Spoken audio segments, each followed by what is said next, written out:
Hey friends, so I'm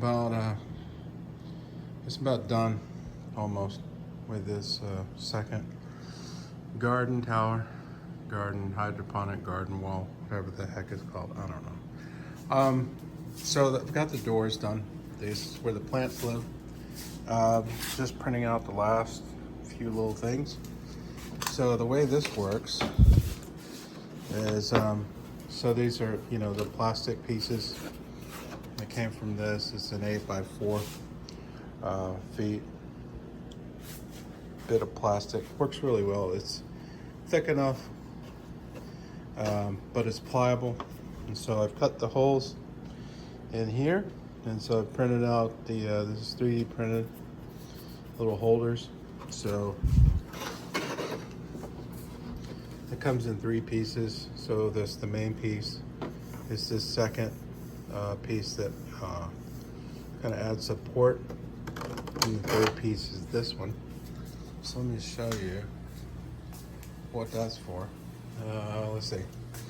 Sorry for the mess.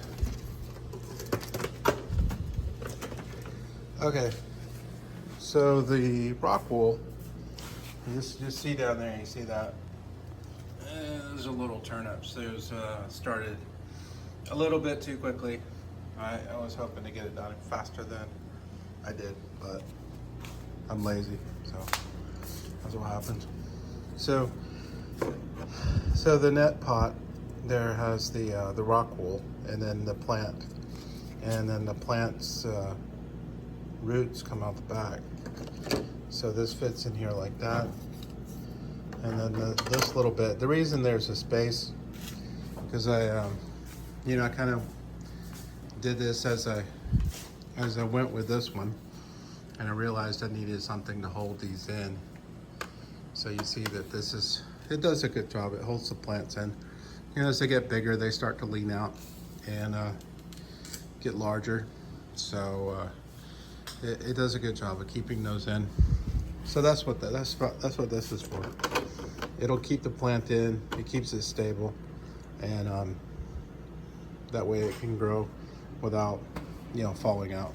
I mean, the roots, all the roots come out the back here, and we'll hold it down some. But sometimes some plants, they don't have very big roots,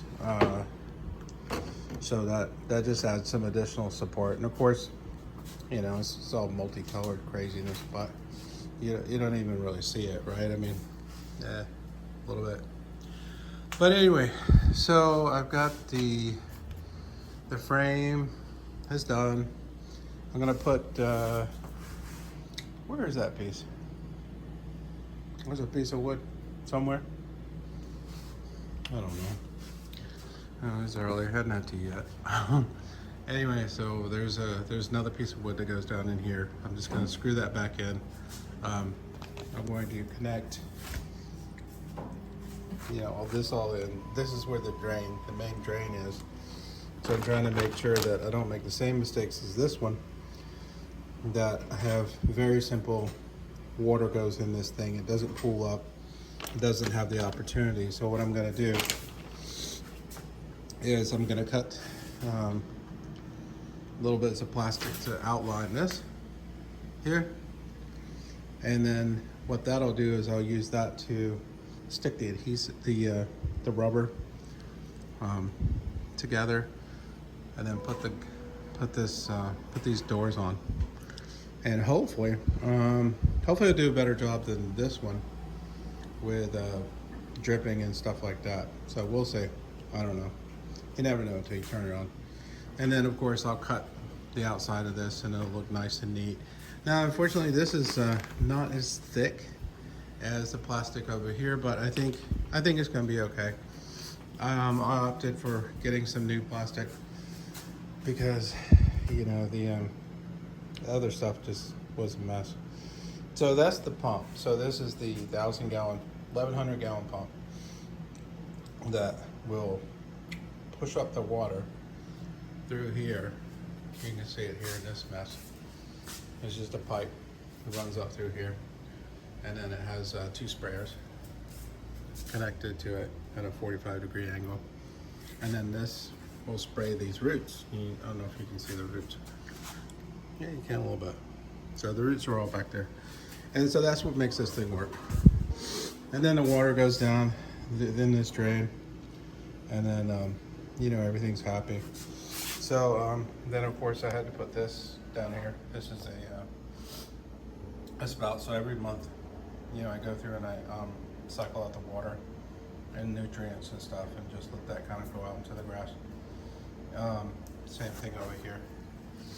I haven't water tested this one yet, so you know, that's the fun part. You get excited like, oh yeah, it's all done, and then the water starts leaking. You're like, well, I guess it ain't done.